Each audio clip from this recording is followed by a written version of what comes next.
Hello everyone, I'm Ximeng Liu from Shanghai Jiaotong University. Today I'm honored to share with you a paper titled FIGRET, Fine-Grained Robustness-Enhanced Traffic Engineering. This is a joint work of Shanghai Jiaotong University and Tsinghua University. The authors also include Shi Zhenzhao, Yong Cui, and Xinbing Wang. Let's start by asking why do we need robust traffic engineering? Both wide area networks and data center networks began using traffic engineering to optimize network performance. For example, Google and Microsoft have implemented traffic engineering in their wide area network, B4 and Swine, respectively. In data centers, due to the fact that electrical switching is becoming cost and energy prohibitive to keep up with the bandwidth scaling, some data centers, such as Google's Jupyter, using optical switching as a core layer.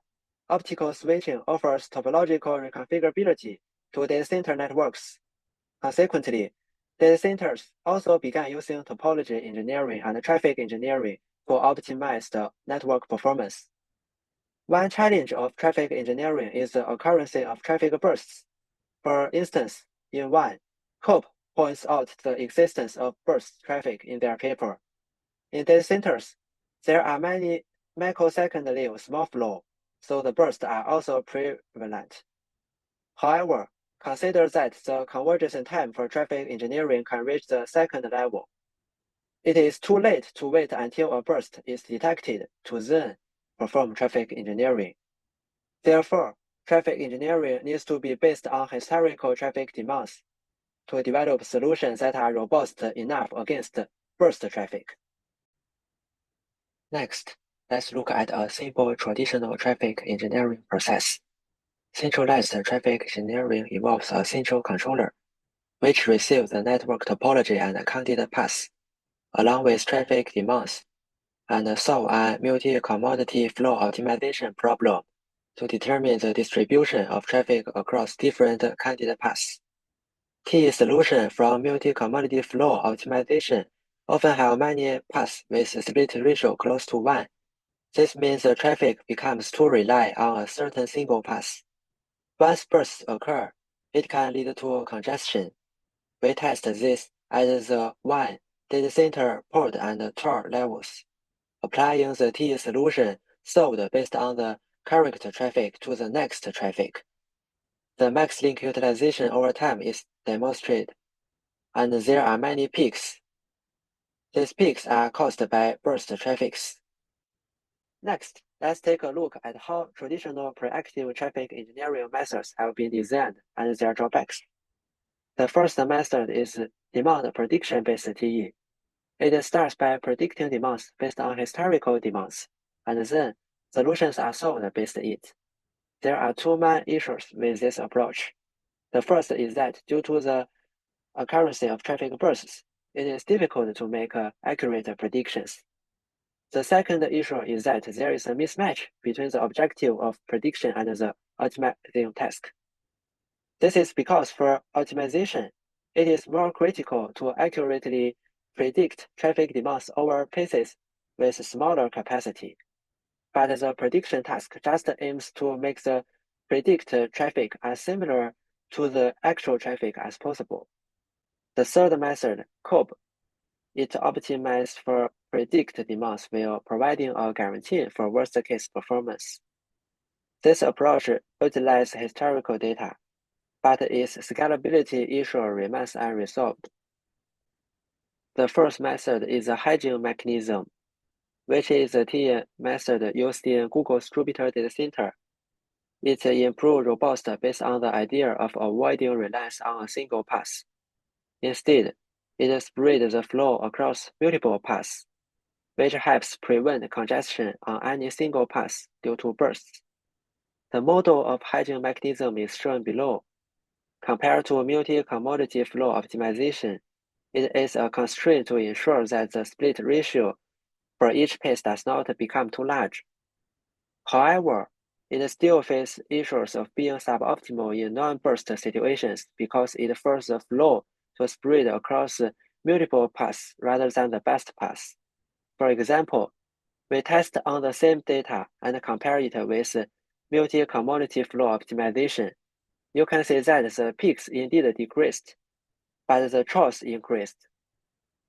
This means suboptimal performance in non-burst situations. There is a trade-off in burst and non-burst situation, and previous T methods have not been able to balance the performance of this trade-off.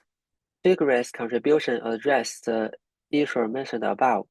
First, we find that existing methods sacrifice non-burst case performance because they treat all SD pair equally, which is inappropriate as the traffic characters of different SD pair vary.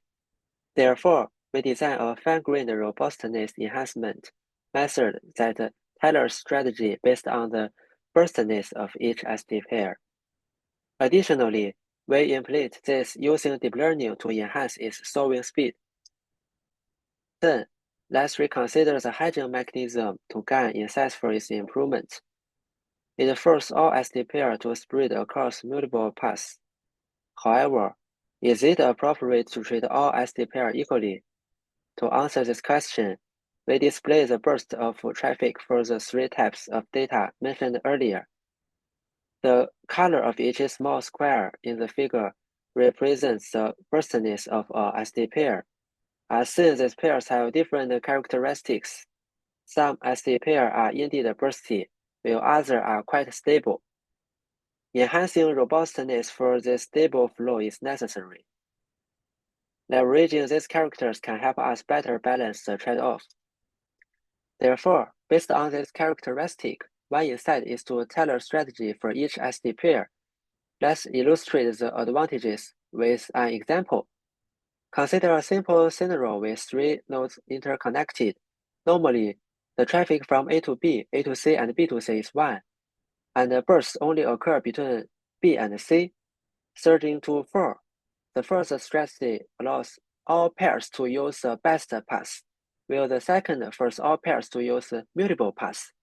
Strategy 3, on the other hand, addresses bursts only on the BC path, forcing only BC to use multiple paths. It can be seen that strategy 3 is superior in both normal and bursty scenarios compared to strategy 2. From this example, we can see the benefits of these insights, and thus, FIGRET is designed based on these insights.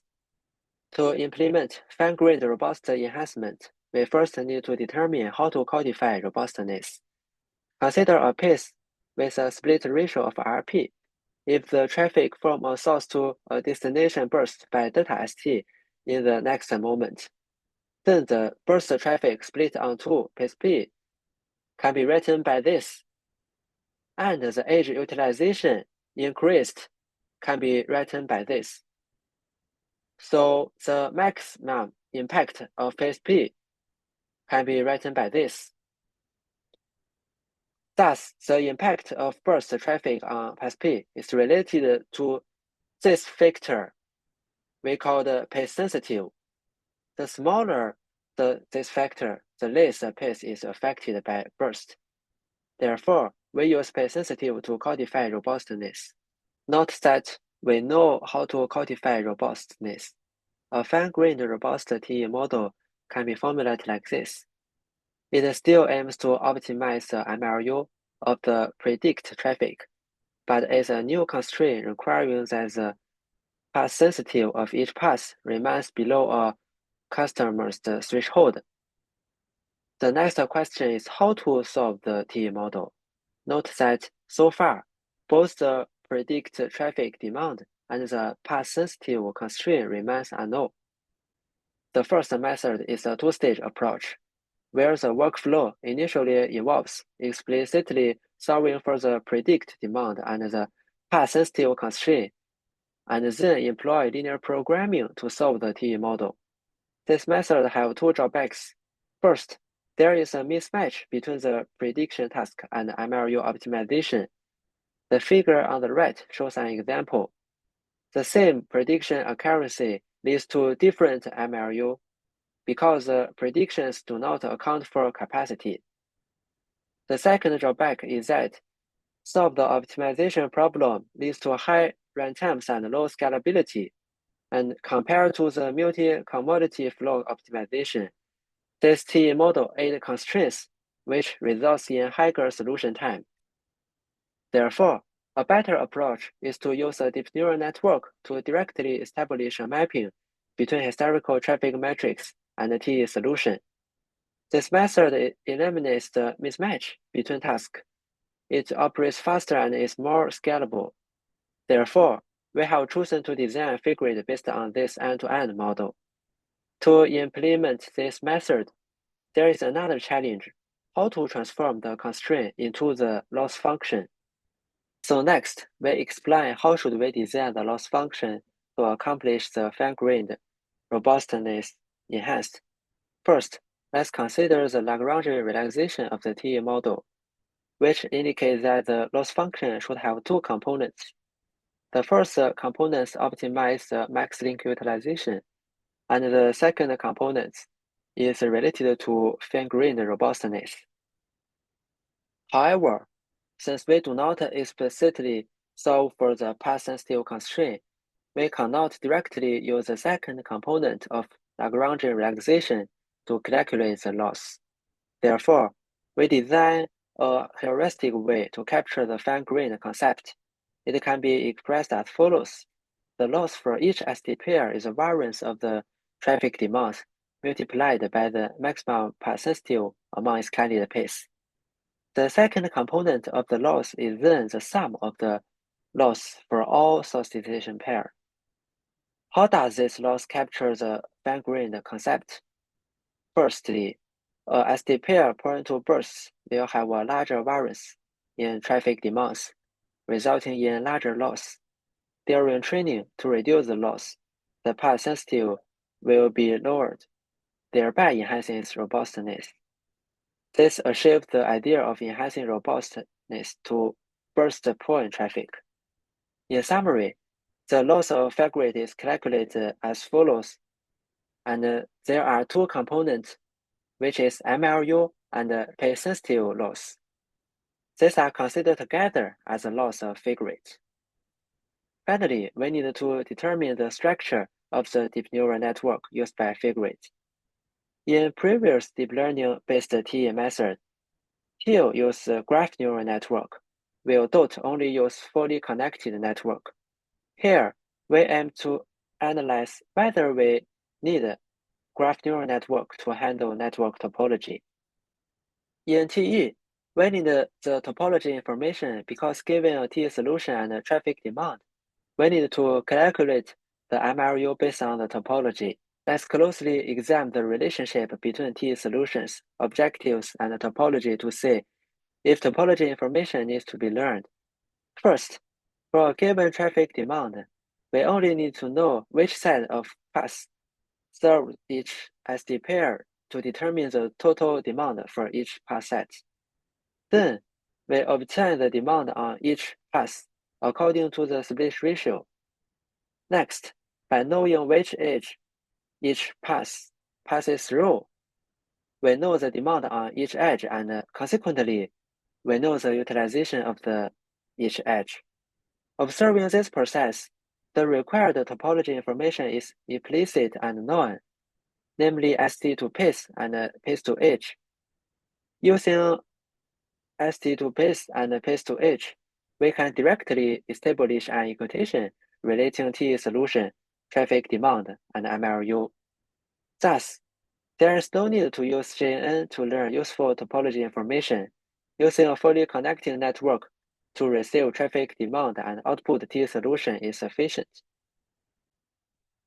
By now, we have finished introducing the structure and the loss function of FIGRET. Let's take a look at its performance. First, let's take a look at the experimental setup. We test topologies that include wide area network and data centers, with node counts ranging from tens to hundreds. The traffic data also exhibits various characteristics, including profiles with lower, moderate, and high burstness. The selection of baseline, including demand prediction-based TE, demand oblivious TE, COPE, desensitization-based TE, small, deep learning-based TE, and TE using JNN combined with reinforcement learning. First, let's take a look at the TE quality. it can be seen that FIGRET better balance performance between burst and non-burst scenarios. For example, compared to Google's hiding algorithm, FIGRET achieves a 9% to 34% reduction in average MRU, compared to DOT, a state-of-art deep learning-based TE that does not consider bursts. FIGRET maintains an average MRU that is competitive, while reducing the number of congestion events by 41% to 53.9% in topology with high traffic dynamics. FIGRET also advantages in solving time. First, regarding computation time, since FIGRET is based on neural network, the inference time of a neural network is significantly shorter than the time taken to solve linear programming models. Secondly, in terms of training time, the approach using fully connected network and directed loss minimization requires less time compared to methods based on graph neural network and reinforcement learning. Additionally, we provide an interpretability for FIGRET. And from the figure, you can see that FIGRET can enhance fine-grained robustness based on the traffic characteristics. The paper also includes additional results. For instance, there are results using different candidate place selections, as well as results regarding FIGRET's performance in worst-case scenarios. It also covers results related to natural traffic drifts and link failures. In conclusion, we proposed FIGRET, a fine-grained robustness-enhanced traffic engineering solution. It is capable of achieving a better balance in both burst and non-burst situations. Additionally, its calculation time is shorter than that of LP solvers, and its training time is shorter compared to methods based on graph neural network and reinforcement learning. And FIGRET also have an interpretation of its effectiveness. That's all. Thank you.